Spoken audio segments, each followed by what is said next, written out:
Hey everyone, this is Gaurav here and welcome back to the channel। क्या हाल है भाई आप सभी के? एकदम बढ़िया बढ़िया शानदार एकदम झकास। तो आज हम लोग इस वीडियो में बात करेंगे इंडियन इको का चैप्टर नंबर 2 का, जिसका नाम है goals of India's development plan. मैंने पिछले वीडियो में वन शॉट में कंप्लीट कर दिया था Indian economy on the eve of independence. जिसने भी नहीं देखा है, इस वीडियो का डिस्क्रिप्शन बॉक्स में आपको लिंक मिल जाएगा, आप वहां से जाकर के उस वीडियो को देख सकते हैं। तो चलिए बात करते हैं चैप्टर नंबर 2 का, शुरू करते हैं। Let's begin.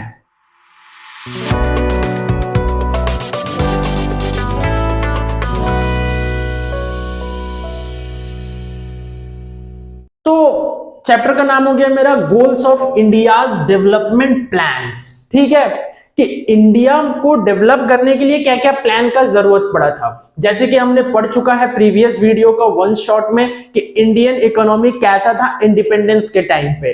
तो इंडिपेंडेंस के टाइम पे कुछ खास स्थिति था नहीं इंडियन इकोनॉमी का, ये आप लोगों ने जान लिया।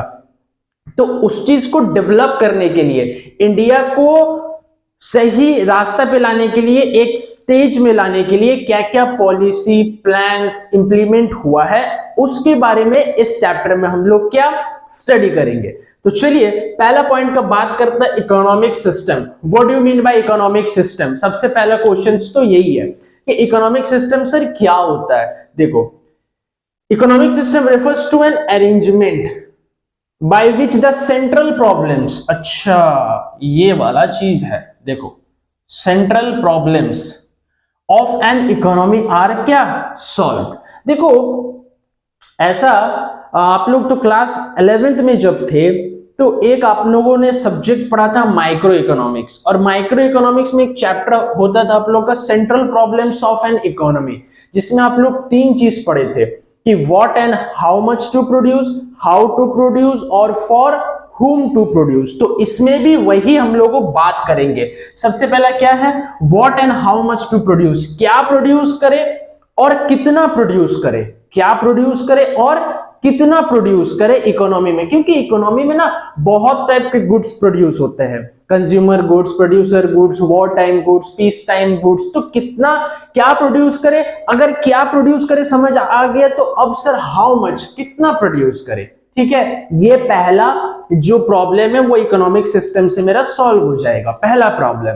दूसरा प्रॉब्लम मेरा क्या, हाउ टू प्रोड्यूस, सर कैसे प्रोड्यूस करें, कौन सा टेक्निक हम लोग यूज करें। क्योंकि टेक्निक्स मेरे 2 होते हैं, क्या क्या, labour intensive, capital intensive. Labour में ज्यादा नंबर ऑफ लेबर यूज होगा एज कंपेयर टू मशीन, और कैपिटल में ज्यादा कैपिटल यूज होगा, मींस मशीन यूज होगा एज कंपेयर टू लेबर। तो कौन सा मेथड हम यूज करें, कौन सा टेक्निक यूज करें, ये प्रॉब्लम है किसमें, हाउ टू प्रोड्यूस में। नेक्स्ट मेरा आता है for whom to produce, sir किसके लिए प्रोड्यूस करे। तो वो डिमांड होना चाहिए कि हाँ इस पर्टिकुलर सामान का डिमांड है तो मैं इस चीज को क्या प्रोड्यूस करूंगा, तो वो डिमांड होना चाहिए, डिपेंड करता है। तो ये तीनों प्रॉब्लम मेरा क्या इकोनॉमिक सिस्टम से सॉल्व हो जाता है। इसीलिए economic system refers to an arrangement by which the central problems of an economy are solve. ये एक ऐसा अरेंजमेंट है जिसमें कि सेंट्रल प्रॉब्लम्स इकोनॉमी का क्या सॉल्व होता है। ठीक है सर। अब सर इकोनॉमिक सिस्टम का टाइप्स क्या क्या होता है, जरा गौर फरमाइएगा। सबसे पहला कैपिटलिस्ट इकोनॉमी, दूसरा सोशलिस्ट इकोनॉमी और तीसरा मिक्स्ड इकोनॉमी। कैपिटलिस्ट इकोनॉमी में क्या होता है, जो मीन्स ऑफ प्रोडक्शन होता है, क्या होता है, मीन्स ऑफ, जो मेरा मीन्स ऑफ प्रोडक्शन होता है वो प्राइवेटली ओन्ड होता है, इंडिविजुअल्स के द्वारा क्या उस पे काम किए जाते हैं, इंडिविजुअल्स काम करते हैं। तो प्राइवेटली ओन्ड अगर होगा तो वो क्या कैपिटलिस्ट इकोनॉमी है, अगर गवर्नमेंट ओन्ड होगा तो वो क्या सोशलिस्ट इकोनॉमी है। और यहाँ पे मैंने क्या लिखा है, को एग्जिस्टेंस, यानी प्राइवेट भी होगा पब्लिक भी होगा, प्रॉफिट मोटिव भी होगा वेलफेयर मोटिव भी होगा, तो उसको कहेंगे मिक्स्ड इकोनॉमी। जैसे फॉर एग्जांपल इंडिया हमारा मिक्स्ड इकोनॉमी है, बिकॉज प्राइवेट और पब्लिक दोनों काम करता है, प्रॉफिट और वेलफेयर दोनों के लिए काम करता है, इसीलिए India is considered to be a mixed economy. Clear एकदम से, वेरी गुड।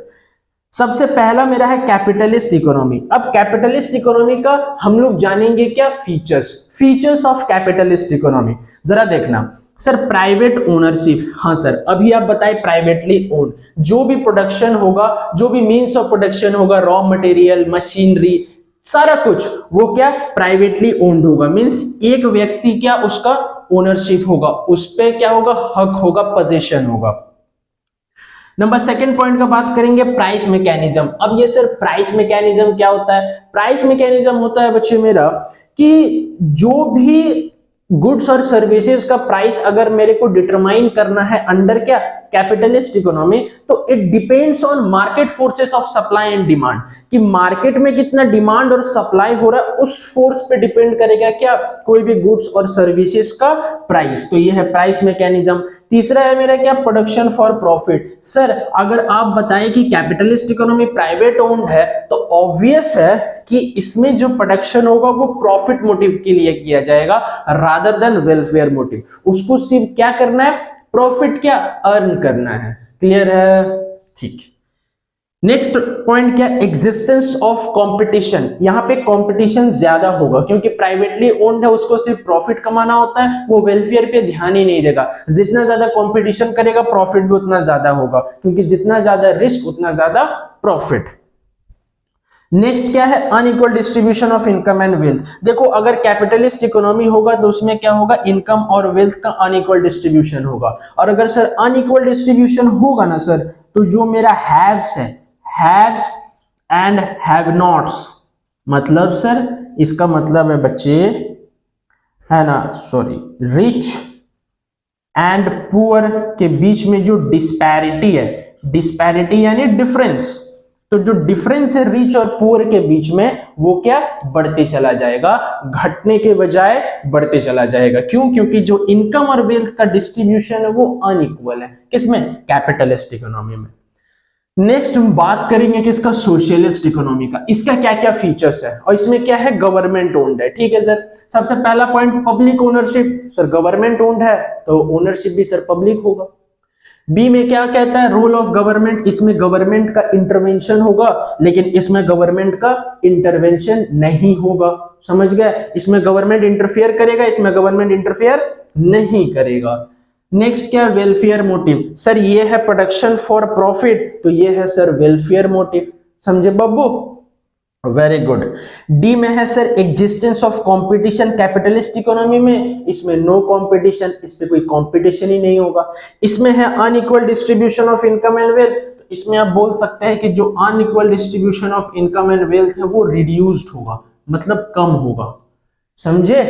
तो ये था क्या मेरा सोशलिस्ट इकोनॉमी का फीचर्स। अब देखो थर्ड पॉइंट क्या है, मिक्स्ड इकोनॉमी। इसका मैंने फीचर्स इसीलिए नहीं लिखा क्योंकि मिक्स्ड इकोनॉमी हमारे इंडिया है ना, इंडिया हमारा क्या मिक्स्ड इकोनॉमी है, और मिक्स्ड इकोनॉमी होने के नाते कैपिटलिस्ट इकोनॉमी का फीचर्स और सोशलिस्ट इकोनॉमी का फीचर्स दोनों का कंबाइंड फीचर्स क्या मिक्स्ड इकोनॉमी का फीचर्स बन जाएगा। इसलिए मैंने यहाँ पे सिर्फ लिखा है को existence of both private and public sector. ठीक है। अब मेरा जो नेक्स्ट टॉपिक है वो क्या है, इकोनॉमिक प्लानिंग। अब ये सर इकोनॉमिक प्लानिंग होता क्या है कि सर हम लोग अभी पढ़े goals of India's development plan, अभी तक प्लानिंग के बारे में जिक्र नहीं हुआ था बट अब हुआ क्या, इकोनॉमिक प्लानिंग। तो सर ये इकोनॉमिक प्लानिंग होता क्या है, जरा ध्यान देना क्या कह रहा है कि economic planning is essentially a way of organising and utilising resources. क्या बोला, organizing and utilizing resources to the maximum advantage in terms of defined social ends। इसका मतलब है इकोनॉमिक प्लानिंग करके हम क्या कर सकते हैं कि जो भी मेरा रिसोर्सेस है, जो भी मेरा रिसोर्सेस है उसको हम बेटर यूटिलाइज कर सकते हैं, यानी maximum utilisation of resources, maximum utilisation of resources in a organised manner. एक ऑर्गेनाइज्ड मैनर में अगर हम क्या रिसोर्सेस को यूटिलाइज कर रहे हैं to the best possible way, तो उसको कहेंगे क्या, इकोनॉमिक प्लानिंग। और इकोनॉमिक प्लानिंग एक जरिया है क्या करने का, रिसोर्सेस का ऑप्टिमम यूटिलाइजेशन करने का। समझे बब्बू? Very good. अब इसका ऑब्जेक्टिव्स क्या है, ऑब्जेक्टिव्स है सबसे पहला रिड्यूस पॉवर्टी, रिड्यूस पॉवर्टी। अब ये जो रिड्यूस पॉवर्टी है सर, गरीबी दूर करना है। सर गरीबी कैसे दूर करेंगे, सर अगर रिसोर्सेज का सही तरह से इस्तेमाल होगा, यानी अगर जो मेरा इनकम और वेल्थ है उसको ठीक तरह से, अच्छी तरह से अगर मैं डिस्ट्रीब्यूट करूं, तो कई हद तक क्या पॉवर्टी मेरा रिड्यूस हो सकता है। नेक्स्ट टॉपिक क्या है point, optimum utilisation. Sir optimum utilisation करना पड़ेगा किसका, रिसोर्सेज का, तभी जा करके क्या होगा सर कि जो इकोनॉमी है वो क्या ग्रो करेगा, समझे।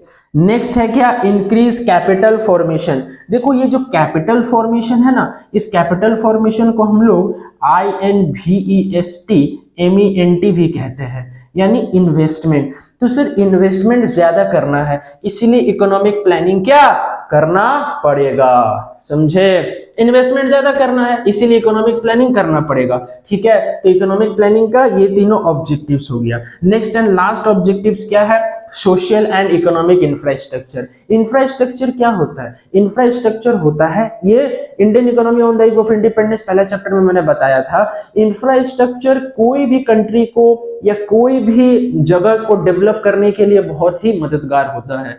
तो सोशल और economic infrastructure, hospital, road, railways, schools, ठीक है, स्कूल्स, तो ये सब क्या होता है ना कि अगर जब तक आप डेवलप नहीं करोगे स्कूल्स, हॉस्पिटल, रोड्स, तो आपको बेटर इकोनॉमी नहीं मिलेगा उस पर्टिकुलर एरिया का, इसीलिए इकोनॉमिक प्लानिंग का ये सब ऑब्जेक्टिव्स है, समझे। तो अब हम लोग के पास नेक्स्ट टॉपिक क्या है, प्लानिंग कमीशन। क्या है, प्लानिंग कमीशन। तो पिछले कुछ टाइम पहले मैंने आप लोगों को समझाया कैपिटलिस्ट, सोशलिस्ट, मिक्स्ड इकोनॉमी और इकोनॉमिक प्लानिंग। अब बारी है क्या प्लानिंग कमीशन का। देखो क्या कहता है प्लानिंग कमीशन, यानी एक कमीशन है, एक ऑर्गेनाइजेशन है, एक कमिटी है, जो कि पता है मार्च 1950 में एस्टैब्लिश हुआ, मार्च 1950 में एस्टैब्लिश हुआ। देखो पता है इंडियन इकोनॉमिक्स में, मैं और एक बार आप लोगों को रिमाइंड करवाना चाहता हूं कि इंडियन इकोनॉमिक्स में डेट का काफी इंपॉर्टेंस है, बिकॉज डेट से आपका काफी क्वेश्चंस बनते हैं ऑब्जेक्टिव टाइप में, ठीक है, multiple choice question.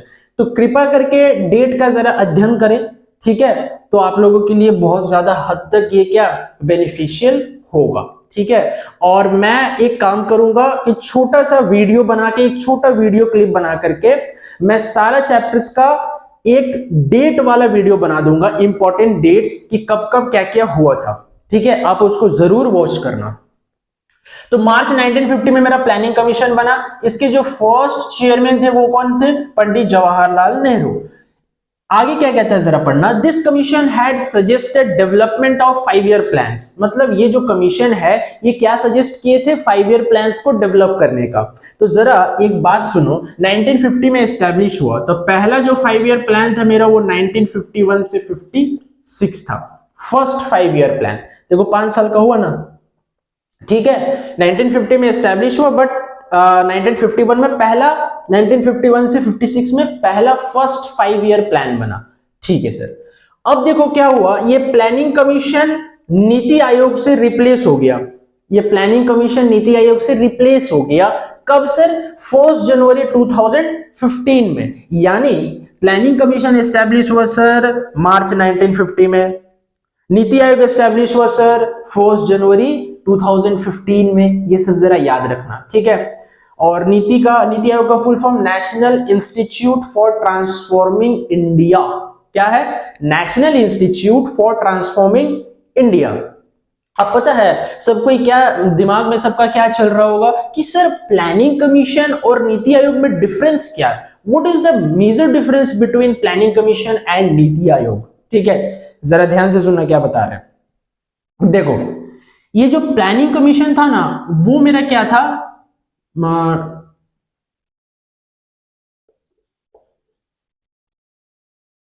Top down approach, यानी जो टॉप लेवल का मैनेजमेंट होते थे वो बॉटम का जो मैनेजमेंट होते थे, वर्कर्स होते, उनको क्या सिर्फ इंस्ट्रक्शन देते थे। रादर नीति आयोग में क्या देखा गया, ये है, क्या है ये वाला बॉटम अप अप्रोच। यानी कि जो नीति आयोग है वो बॉटम अप अप्रोच है, यानी लोअर लेवल्स ऑफ वर्कर्स का क्या वो बात सुनते थे, स्टेटमेंट लेते थे, उसके बाद कुछ क्या फैसला सुनाते थे या इंप्लीमेंट करते थे कोई भी प्लान्स या पॉलिसीज। लेकिन प्लानिंग कमीशन में ऐसा नहीं होता था, जो बोले टॉप लेवल मैनेजमेंट बस वही, खत्म बात। ठीक है, तो इसीलिए नीति आयोग और प्लानिंग कमीशन का ये मेजर डिफरेंस है कि NITI Aayog bottom up approach है और planning commission top down approach है। क्लियर एकदम से।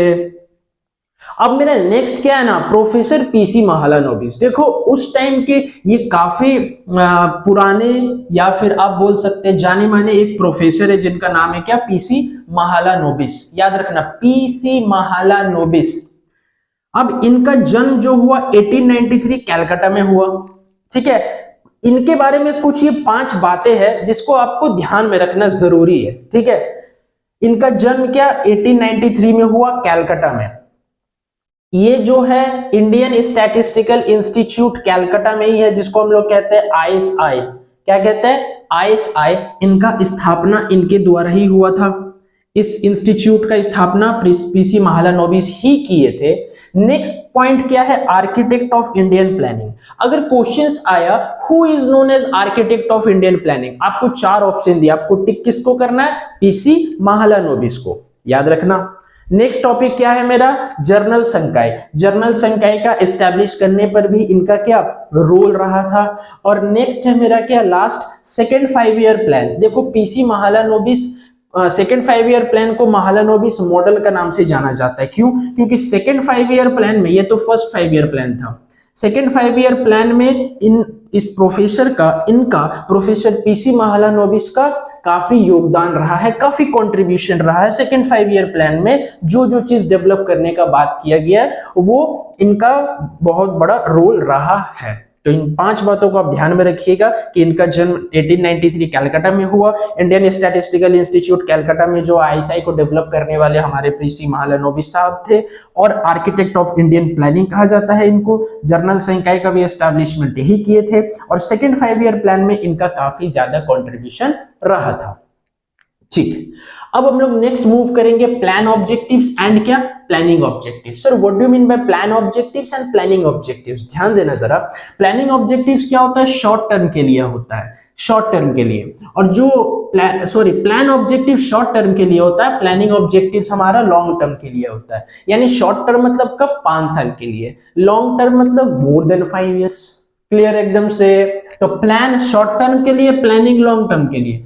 प्लानिंग ऑब्जेक्टिव्स को हम 5 ईयर प्लान कहते हैं, प्लान ऑब्जेक्टिव्स को 5 ईयर प्लान कहते हैं, और प्लानिंग ऑब्जेक्टिव्स को हम लोग पर्सपेक्टिव प्लान कहते हैं। क्या बोले, प्लान ऑब्जेक्टिव्स शॉर्ट टर्म के लिए होता है, प्लानिंग ऑब्जेक्टिव्स लॉन्ग टर्म के लिए होता है। प्लान ऑब्जेक्टिव्स को 5 ईयर प्लान कहते हैं और प्लानिंग ऑब्जेक्टिव्स को पर्सपेक्टिव प्लान कहते हैं। नेक्स्ट क्या है, जो प्लानिंग ऑब्जेक्टिव्स है उसका स्पेसिफिक गोल होता है, जो प्लान ऑब्जेक्टिव्स है उसका स्पेसिफिक गोल होता है, और जो प्लानिंग ऑब्जेक्टिव्स है उसका जनरल गोल्स होता है। फिर से सुन लो, प्लान ऑब्जेक्टिव्स का स्पेसिफिक गोल और प्लानिंग ऑब्जेक्टिव्स का जनरल गोल्स।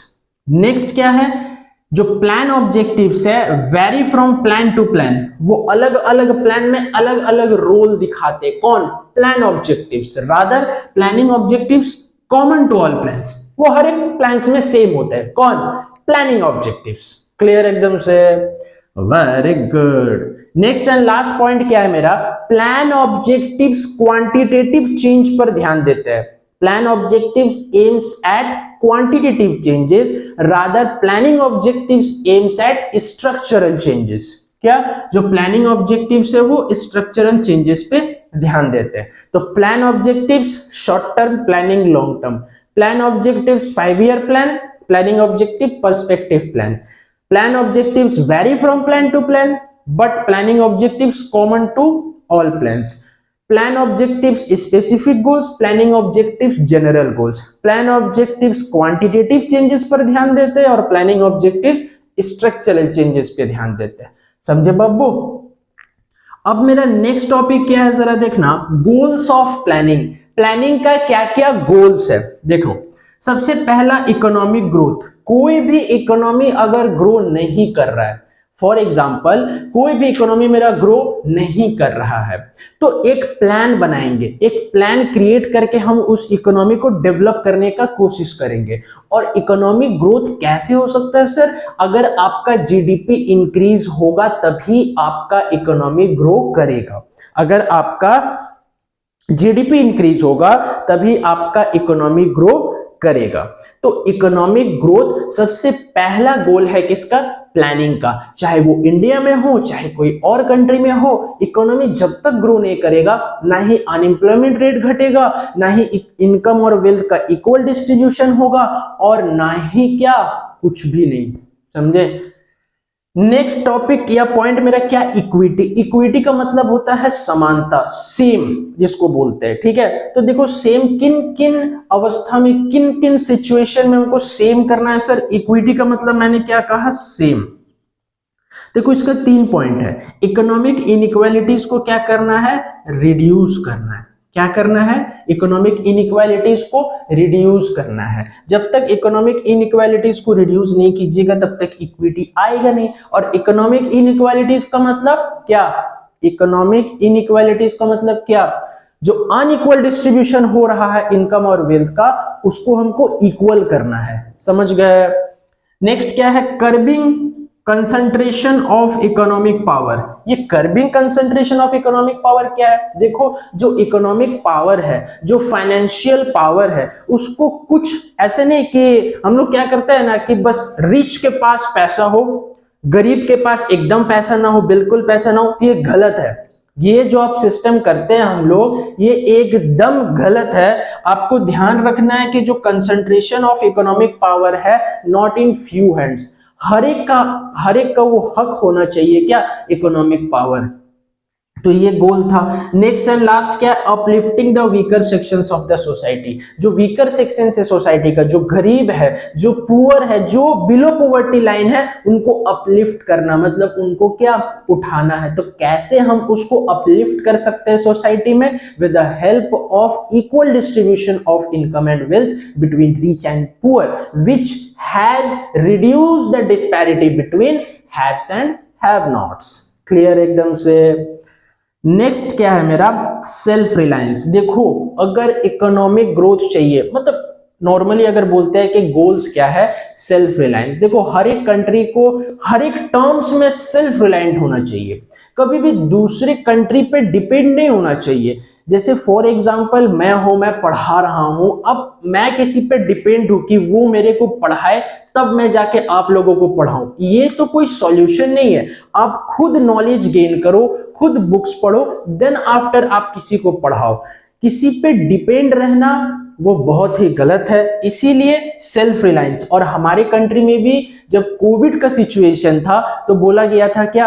आत्मनिर्भर भारत, ये स्लोगन चला था ना, सेल्फ रिलायंट इंडिया, तो वही चीज है self reliance.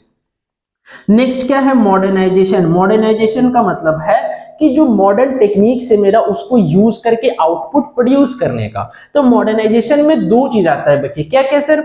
Adoption of new techniques. New techniques को एडॉप्ट करो एग्रीकल्चरल में, HYV seeds, fertilisers, insecticides, pesticides. तो ये क्या? न्यू टेक्नोलॉजी है, adoption of new techniques in agriculture.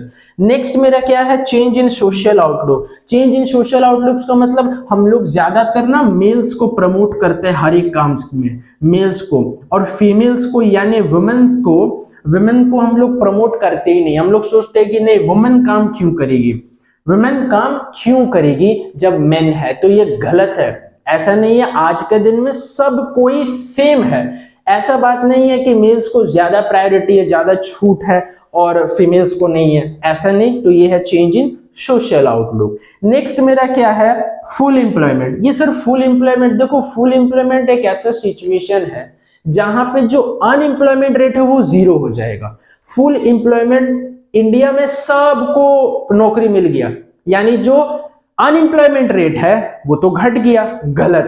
Full employment का कभी भी मतलब 0 अनएम्प्लॉयमेंट नहीं होता है। क्या बोले? फुल एम्प्लॉयमेंट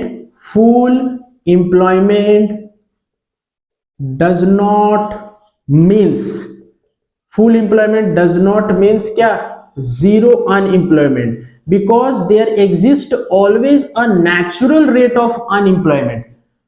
हमेशा एक natural rate of unemployment exist करता है India due to structural changes, due to structural changes. But goals तो है सर, ठीक है आप बोल रहे फुल एम्प्लॉयमेंट का मतलब जीरो अनएम्प्लॉयमेंट नहीं होता है, लेकिन सर जीरो अनएम्प्लॉयमेंट को तो अचीव करना है। फुल एम्प्लॉयमेंट अगर है तो जीरो अनएम्प्लॉयमेंट को अचीव करना है। सर अनएम्प्लॉयमेंट जीरो हो गया, कोई बेरोजगार है ही नहीं, सबको नौकरी मिल गया, तो वो भी तो मेरा गोल से में आएगा प्लानिंग का। इसीलिए लास्ट पॉइंट क्या था, फुल एम्प्लॉयमेंट। बट इतना याद रखना कि इकोनॉमी में फुल एम्प्लॉयमेंट कभी होता नहीं है और ड्यू टू स्ट्रक्चरल चेंजेस। समझे बाबू। नेक्स्ट हमारा क्या टॉपिक है, अचीवमेंट्स ऑफ प्लानिंग। दोनों भाई है, अचीवमेंट्स ऑफ प्लानिंग और फेलियर्स ऑफ प्लानिंग। ठीक है, तो बात करेंगे सबसे पहला पॉइंट का क्या है, इकोनॉमिक ग्रोथ। ठीक है, इकोनॉमिक ग्रोथ। तो अगर गोल्स मेरा था इकोनॉमिक ग्रोथ, कभी मैंने बताया था, अगर गोल्स है इकोनॉमिक ग्रोथ का तो वो अचीव भी हुआ। नेक्स्ट है क्या, rise in capital formation. Sir investment जो था वो भी मेरा इकोनॉमी में इंक्रीज हो गया था, उस पे हम लोग क्या प्लान्स एंड पॉलिसीज किए थे। नेक्स्ट है development of agriculture. Sir modern techniques को यूज किए थे, HYV सीड्स, फर्टिलाइजर्स, इंसेक्टिसाइड्स। तो इससे क्या हुआ कि जो एग्रीकल्चर का स्थिति था, सिचुएशन था, वो भी डेवलप हो चुका था। नेक्स्ट क्या था, एम्प्लॉयमेंट जनरेशन। बहुत हद तक हम लोग, बहुत ज्यादा तो नहीं बट कुछ परसेंटेज हम लोग क्या एम्प्लॉयमेंट जनरेट कर सके थे। ठीक है, नेक्स्ट क्या है, सेल्फ रिलायंस। अभी बताए थे गोल है सेल्फ रिलायंस, तो अचीवमेंट्स भी क्या self reliance. And next and last मेरा क्या है, development of economic and social infrastructure. Hospital, schools, roads, ये सब इंफ्रास्ट्रक्चर को डेवलप करने के लिए इकोनॉमिक प्लानिंग बहुत हद तक मेरा क्या मददगार रहा था। तो ये था मेरा क्या अचीवमेंट्स ऑफ प्लानिंग। नेक्स्ट बात करते हैं क्या, फेलियर्स ऑफ प्लानिंग। क्या क्या फेलियर्स था, देखो हर एक चीज का मेरिट्स और डिमेरिट्स होते हैं, ठीक उसी प्रकार इंडियन इकोनॉमिक प्लानिंग का भी कुछ अचीवमेंट्स है, कुछ फेलियर है। फेलियर क्या है, देखो unemployment crisis.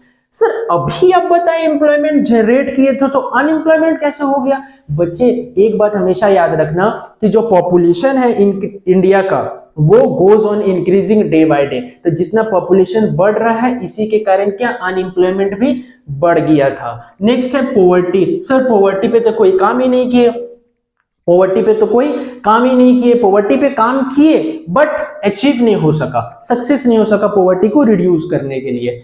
Economic and social inequalities, वही रिच और पुअर के बीच में क्या डिस्पैरिटी जो था वो दिन प्रतिदिन बढ़ती चला गया। Has widened the gap, has widened the gap या फिर डिस्पैरिटी जो बोल दो रिच और पुअर के बीच में। नेक्स्ट एंड लास्ट क्या था, हाई रेट ऑफ इन्फ्लेशन, यानी जो गुड्स एंड सर्विसेज का प्राइस था वो बहुत हाई हो चुका, जो गुड्स और सर्विसेज का प्राइस था वो बहुत ही हाई हो चुका था। तो ये था क्या, फेलियर्स ऑफ इंडियन प्लानिंग। इसी के साथ मेरा ये चैप्टर भी हुआ समाप्त, वन शॉट में वो भी।